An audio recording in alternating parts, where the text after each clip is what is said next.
आज बात करता हूं दूसरे चैप्टर में उस लड़ाई की जो रूस और यूक्रेन के बीच चल रही है, जिसमें हमले, मिसाइल और बमों से नहीं बल्कि झूठी और प्लांटेड खबरों से अब कैसे लड़ाई लड़ी जा रही है, आज वो बताता हूं।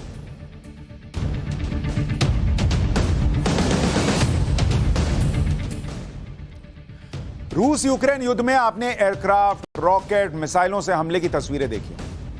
धमाकों से ध्वस्त बिल्डिंग, बम धमाके से उड़ाए गए ब्रिज, सड़कों पर मिसाइल गिरने, इस सब की लाइव तस्वीरें खूब देखी। आज भी रूस ने यूक्रेन के कीव, ज़पोरिज़िया समेत कई शहरों में हमले किए। रूसी रक्षा मंत्रालय ने दावा किया कि इन हमलों में यूक्रेन के मिलिट्री ठिकानों और हथियारों की बड़ी खेप तबाह हो गई। लेकिन रूस यूक्रेन के बीच बम बारूद वाले युद्ध के अलावा एक और युद्ध लड़ा जा रहा है, जिसमें ना मिसाइल चलती है, ना कोई बम गिरता है, वहां अदृश्य हमले होते हैं। अब आप कहेंगे अदृश्य हमला कैसे होता है भाई? वहां दरअसल इंफॉर्मेशन और खबरों से हमला होता है, यानी एक साथ दो मोर्चों पर जंग लड़ी जा रही है। पहला मोर्चा है पारंपरिक युद्ध का, जिसमें रूस ने मिसाइलें दाग दाग कर पूरे यूक्रेन को फोड़ दिया। साफ दिख रहा है कि इस युद्ध में रूस को बढ़त हासिल है। दूसरा मोर्चा है प्रोपेगेंडा वॉर का, इसमें यूक्रेन रूस पर भारी है, यूक्रेन रूस को दबा रहा है। यह प्रोपेगेंडा पूरा चल रहा है क्योंकि अमेरिका समेत पूरी पश्चिमी मीडिया रूस पर प्रोपेगेंडा अटैक कर रही है। उनको रूस को हराना है, तो पूरा एक वर्ग लगा हुआ है कि रूस खत्म है, रूस से कुछ नहीं हो रहा, रूस थक गया, रूस हार गया। और यूक्रेन तो देखिए, यूक्रेन ने रूस का जो है मनोबल तोड़ दिया। जबकि रूस जब कुछ करता है, जब ठोकता है, तो यही लोग आते हैं, देखिए देखिए रूस आतंकवादी है, और फिर बीच में माहौल ये बनाते हैं कि रूस तो कुछ कर नहीं पा रहा। पहले तय कर लो, कुछ कर नहीं पा रहा या कर पा रहा है, क्योंकि करने पे चिल्लाते हो और नहीं करने पर मजाक बनाते हो, माहौल बनाते हो। यूक्रेन युद्ध में रूस ने अब आक्रामक रवैया अपना लिया है। यूक्रेन को उकसाने वाले पश्चिमी देश बहुत जोर लगाकर भी रूस का कुछ बिगाड़ नहीं पा रहे, इसलिए उन्होंने रूस के खिलाफ प्रोपेगेंडा वॉर और तेज कर दिया। रूस के खिलाफ वेस्टर्न मीडिया के प्रोपेगेंडा वॉर का सबसे ताजा उदाहरण ब्रिटिश खुफिया एजेंसी के चीफ का बयान है। ब्रिटिश खुफिया एजेंसी के चीफ जेरेमी फ्लेमिंग ने कहा है कि यूक्रेन के खिलाफ युद्ध के 7 महीने खिंच जाने की वजह से रशियन आर्मी हताश है। उनके पास हथियारों की कमी हो रही है, यह इनको पता है। सेना में अलग अलग लेवल पर असंतोष बढ़ रहा है और यह असंतोष धीरे धीरे रूस के आम नागरिकों में भी फैल रहा है। रूस के लोगों को यह बात समझ आने लगी है कि पुतिन ने युद्ध पर उनसे झूठ बोला है। भैया, पहले तो लोगों को यह समझ में आ रहा है कि तुम लोगों ने, पश्चिमी देशों ने यूक्रेन से कितना बड़ा बड़ा झूठ बोला कि तुम लड़ो लड़ो लड़ो, हम हैं पीछे, और पीछे से गायब हो गए। लेकिन बता क्या रहे हैं कि पुतिन खत्म, पुतिन के लोग खत्म, पुतिन के लोगों का हौसला खत्म, पुतिन की सेना का हौसला खत्म। ये पूरा बोल बोल के माहौल बनाते। अब आप पुतिन के पास जाके चेक तो नहीं कीजिएगा एक एक दरी उठा के कि अच्छा इसके नीचे बम है, अरे इधर अलमारी में रखा हुआ है, ये तो आप देखिएगा नहीं। तो पूरा माहौल बना दो कि खत्म हो गया रूस, कुछ बचा नहीं। अरे भाई, जब खत्म ही हो गया तो इतना सैंक्शन क्या लगा रहे हो? छोड़ दो, तुम्हारे हिसाब से खत्म हो गया ना, तो एक के बाद एक सैंक्शन क्या लगाते हो, एक के बाद एक पाबंदी क्या लगाते हो? पाबंदी लगा रहे हो, इसका मतलब ये पता है ना कि नहीं हो रहा है मामला। अच्छा, ब्रिटिश खुफिया एजेंसी के चीफ कह रहे हैं कि रूस खत्म है। अमेरिकी राष्ट्रपति क्या बोल रहे हैं कि हमको तो लग रहा है रूस जो है वो न्यूक्लियर युद्ध भी कर देगा और हम तैयार हैं कि कैसे इसका जवाब देना। भाई, जो खत्म हो रहा है वो न्यूक्लियर युद्ध क्यों करेगा? अपनी बात को सही साबित करने के लिए जेरेमी फ्लेमिंग ने उदाहरण भी दिया। कहा कि यूक्रेनी सेना ने दक्षिणी और पूर्वी यूक्रेन में कई ऐसी जगह जहां रूस ने पहले कब्जा कर लिया था वो वापस ले लिया। युद्ध लड़ने के लिए रूस के पास सैनिकों की कमी हो रही है, इसलिए 3 लाख नए सैनिकों की भर्ती करनी पड़ रही है, जिसका रूस में ही विरोध हो रहा है। जेरेमी फ्लेमिंग पहली बार ऐसा दावा नहीं कर रहे। उन्होंने युद्ध शुरू होने के 2 महीने बाद अप्रैल में भी ऑस्ट्रेलिया में एक भाषण दिया था। तब दावा क्या किया था कि रूसी सेना में भगदड़ मची हुई है। तब जब 2 महीना हुआ था तब भी बोल दिए थे कि रूस की सेना में भगदड़ मच गई। आज युद्ध का 8वां महीना चल रहा है, तो तभी भगदड़ मच गई थी, तो 6 महीने कैसे चला भाई? तभी कह दिए कि सैनिक हथियार छोड़कर भाग रहे हैं, तो ये पिछले 6 महीने से कौन लड़ा भाई? वो कमांडर्स का आदेश नहीं मान रहे, तो वहां से रोबोट जा रहा लड़ने क्या? पहले 2 महीने में ही युद्ध में बड़े पैमाने पर रूसी सैनिक मारे गए, तो 2 महीने में ही रूसी सैनिक मार दिए गए थे, तो ये बाद में कौन लड़ा? रूसी सेना के पास पुराने राइफल्स है जो काम नहीं कर रहे, तो पुराने राइफल से काम नहीं कर रहे, तो यूक्रेन में जो फट रहा है बम और वहां जो चीजें चल रही हैं वो कहां से आ रही हैं? मिसाइल रखने का पैसा है और बंदूक रखने का पैसा रूस के पास नहीं है। आप समझिए, एक एक बात पर जो कमेंट दे रहा हूं वो आपको बता रहा है कि ये लोग कैसे माहौल बनाते हैं। युद्ध शुरू होने के 2 महीने बाद ये सब बोल दिया था और आज 8 महीने बाद फिर वही दोहरा रहे हैं। पुतिन की सेना में अफरा तफरी का माहौल है। रूसी सैनिकों ने हड़बड़ी में अपने ही विमान तक को मार गिराया है, ये तब इन्होंने दावा ठोक दिया था। इतना ही नहीं, हर 2 से 3 हफ्ते में वेस्टर्न मीडिया में ऐसी रिपोर्ट पब्लिश होती हैं जिसमें दावा किया जाता है कि युद्ध में रूस को भारी नुकसान है। और आपको कुछ एग्जाम्पल बताता हूं। जैसे 2 अक्टूबर को यूरोपियन मीडिया में दावा किया गया कि रूस के 2300 जेट्स तबाह हो गए। 22 सितंबर को ब्लूमबर्ग ने रिपोर्ट पब्लिश की थी कि पूर्वी यूक्रेन में रशियन सैनिक लगभग 200 टैंक छोड़कर भाग गए। 20 सितंबर को बीबीसी के मुताबिक युद्ध में रूस के 50,000 सैनिक मारे गए। 14 सितंबर को टाइम मैगजीन के मुताबिक रूस के 80,000 सैनिक मारे गए। एक कह रहा 50,000 मारे गए, एक कह रहा 80,000 मारे गए। ये बैठ के गिन रहे हैं वहां। 24 अगस्त को न्यूयॉर्क टाइम्स के मुताबिक युद्ध में रूस के 25,000 सैनिक मारे गए थे। यह टाइम वही था जो अभी हमारे यहां कुछ हवाई लोगों को हवाई नोबेल पुरस्कार दिला रहा था। यह न्यूयॉर्क टाइम्स वही है जो हमारे यहां की खबरें कैसे छापता है आपको पता है। तो यही लोग रूस के खिलाफ भी लिख रहे हैं। एक कह रहा 25,000 मरे, एक कह रहा 50,000 मरे, एक कह रहा 80,000 मरे। मतलब ये सैनिक नहीं मर रहे हैं, इनके हिसाब से कोई गेहूं की बोरी खरीद रहा है थूक। 24 अप्रैल को डेली मेल के मुताबिक रूस के 873 टैंक तबाह हुए थे, 332 एयरक्राफ्ट और 2,238 आर्मर्ड व्हीकल नष्ट हुए थे।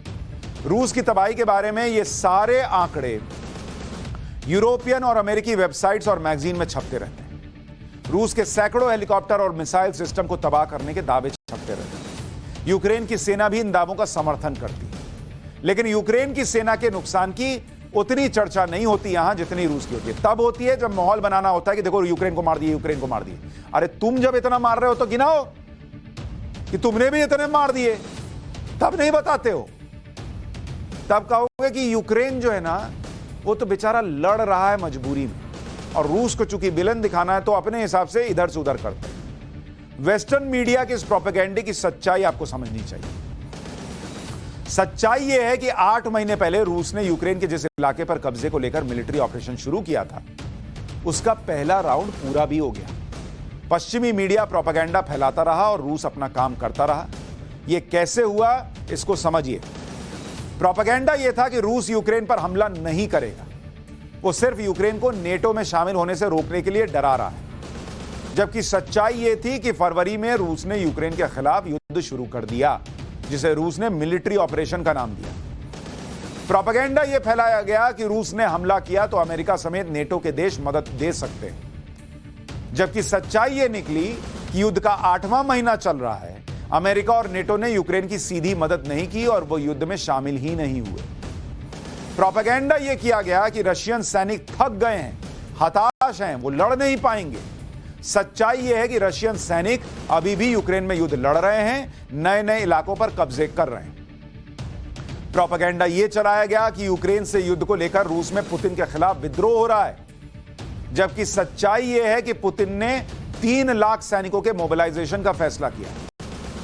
प्रोपेगेंडा यह किया गया कि रूस के जीते हुए दक्षिणी और पूर्वी इलाकों को यूक्रेन ने वापस लेना शुरू कर दिया, जबकि सच्चाई यह है कि 30 सितंबर को पुतिन ने यूक्रेन के 4 इलाकों को रूस में मिला लिया, विलय का ऐलान कर दिया। उसका कार्यक्रम की तस्वीर आपको दिखाई दी। यानी वेस्टर्न मीडिया लगातार अपने हिसाब से खबरें प्लांट कर रही है, वैसे ही जैसे वो इंडिया को लेकर करती है।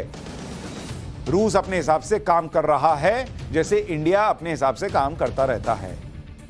इस दौरान बहुत ही सेलेक्टेड तरीके से ऐसे वीडियो और तस्वीरें जारी की गई जिससे रूस के नुकसान और सैनिकों की हताशा और यूक्रेन की बढ़त दिखाई गई। हथियारों को लेकर भी प्रोपेगेंडा फैलाया गया कि रूस के पास हथियार ही नहीं बचे, जबकि इसकी सच्चाई यह है कि यूक्रेन की मदद करते करते अब अमेरिका के पास हथियार कम पड़ने लगे। Centre for strategic and international studies की रिपोर्ट के मुताबिक अमेरिका ने यूक्रेन को दर्जनों अलग अलग युद्ध सामग्री और वेपन सिस्टम दिए हैं।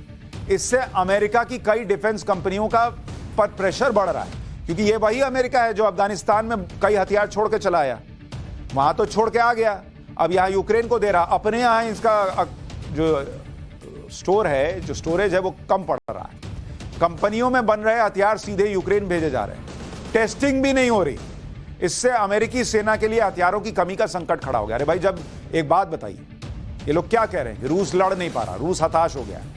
अरे भाई, जो हताश है, जो लड़ नहीं पा रहा, जिसके पास दो बिल्कुल ही घटिया हथियार हैं, उससे लड़ने के लिए तुमको इतना हथियार क्यों देना पड़ रहा? पहले ये तो समझाओ। पर कौन पलट के पूछे? वेस्टर्न मीडिया छाप रहा है, लोग पढ़ रहे हैं, सोच रहे हैं हाँ हो गया, अब तो रूस खत्म। आपको कुछ अमेरिकी हथियारों का उदाहरण देता हूं कि अमेरिका ने यूक्रेन को अब तक 8500 से ज्यादा जैवलिन मिसाइल दी।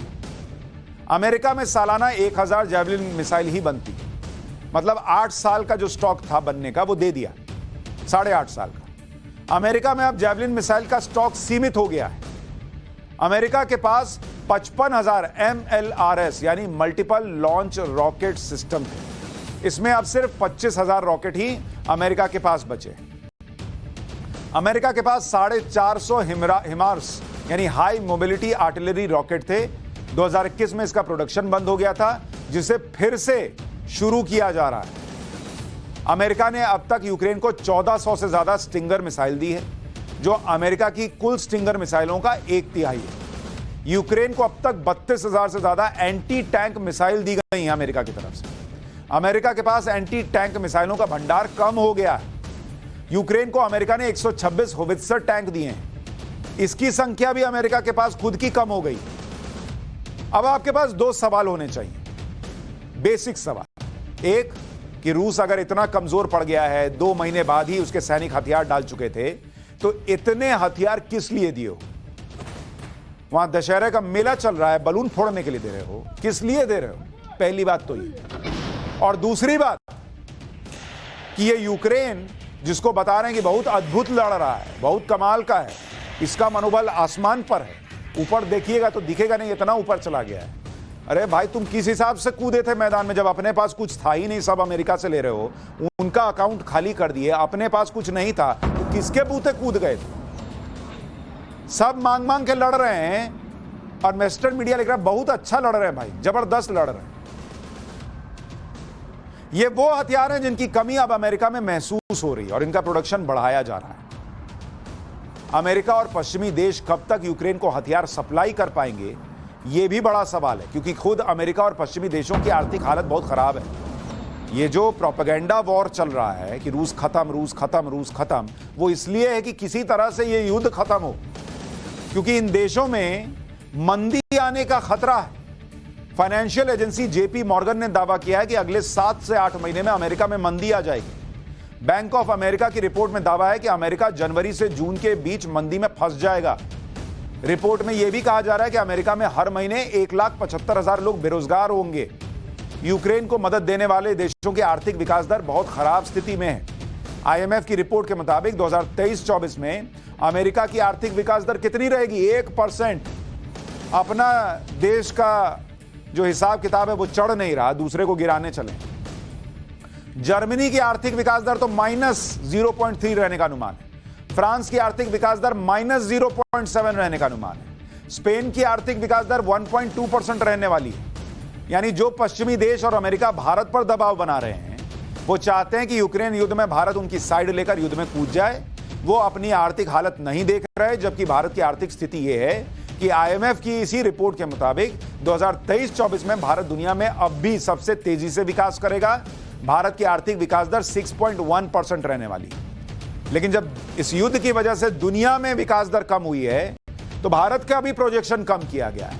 लेकिन कम करने के बावजूद जो लोग माइनस में जाने वाले हैं, जहां पर रिसेशन आने वाला है, भारत माइनस कर मतलब विकास दर घटाने के बावजूद 6.1% पर रहेगा और यहां रिसेशन का चांस नहीं। चीन की विकास दर 4.4% रहेगी और अमेरिका की तो 1%, जिसके बारे में आपको बताया। यूक्रेन पर रूस के हमले के बाद अमेरिका और पश्चिमी देशों की कोशिश थी कि रूस को दुनिया में अलग थलग किया जाए। इसके लिए रूस पर प्रतिबंध भी लगाए गए, लेकिन कामयाबी मिलती नहीं दिख रही। रूस ने गैस के बाद ऑयल डिप्लोमेसी से भी अमेरिका और यूरोप के देशों को परेशान करना शुरू कर दिया है। 7 अक्टूबर को रूस ने कहा कि वो कच्चे तेल का उत्पादन कम करेगा। रूस के इस फैसले का ओपेक देश यानी तेल उत्पादक देशों ने समर्थन कर दिया। कारण क्या था कि कच्चे तेल का उत्पादन करके उसकी कीमत और घटने से रोकना। कम उत्पादन होगा तो उसकी कीमत बढ़ेगी, तो ओपेक देशों को पसंद आया। दरअसल अमेरिका और दूसरे पश्चिमी देशों ने सऊदी अरब से तेल उत्पादन बढ़ाने का आह्वान किया कि तुम बढ़ा दो अगर ये घटा रहे हैं तो। इससे बढ़ी हुई तेल की कीमतों को कम करने में मदद मिलती। अमेरिका के इस अनुरोध को सऊदी अरब ने ठुकरा दिया। अमेरिका तो इसलिए ना चिढ़ा हुआ है, इंडिया सुन नहीं रहा है। सऊदी अरब ने भी मना कर दिया कि नहीं, हम नहीं बढ़ाएंगे प्रोडक्शन। एक तरह से रूस का समर्थन कर दिया उसने। इससे अमेरिका और भड़क गया और सऊदी अरब को धमकी दे रहा है कि अंजाम भुगतना पड़ेगा। अरे तुम पहले अपना देश संभालो, सऊदी अरब को कह रहे हो। ये लोग गए थे पुतिन को अलग करने, इनके खुद की दिक्कत हो गई। इनके साथ दिक्कत क्या हुआ है, ये लोग बाइक से निकले कि हम पुतिन के गाड़ी का हवा खोल देंगे, और इनके खुद के बाइक का पेट्रोल खत्म हो गया और जिस से मदद मांग रहे हैं वो भर नहीं रहा है और बाइक पे खड़े होकर चिल्ला रहे हैं उसकी गाड़ी पंचर है, इसकी गाड़ी पंचर है। पहले अपनी गाड़ी में पेट्रोल भराओ ना। ये हालत हो गई। तो मुझे लगा आपको बताना चाहिए, क्योंकि पश्चिमी मीडिया के जाल में भारत को अकेले फंसाने की कोशिश नहीं होती, रूस के साथ भी हो रहा है। तो ये वो खबर है जो आपको रूस यूक्रेन तो बहुत लोग दिखा रहे हैं, बताएंगे।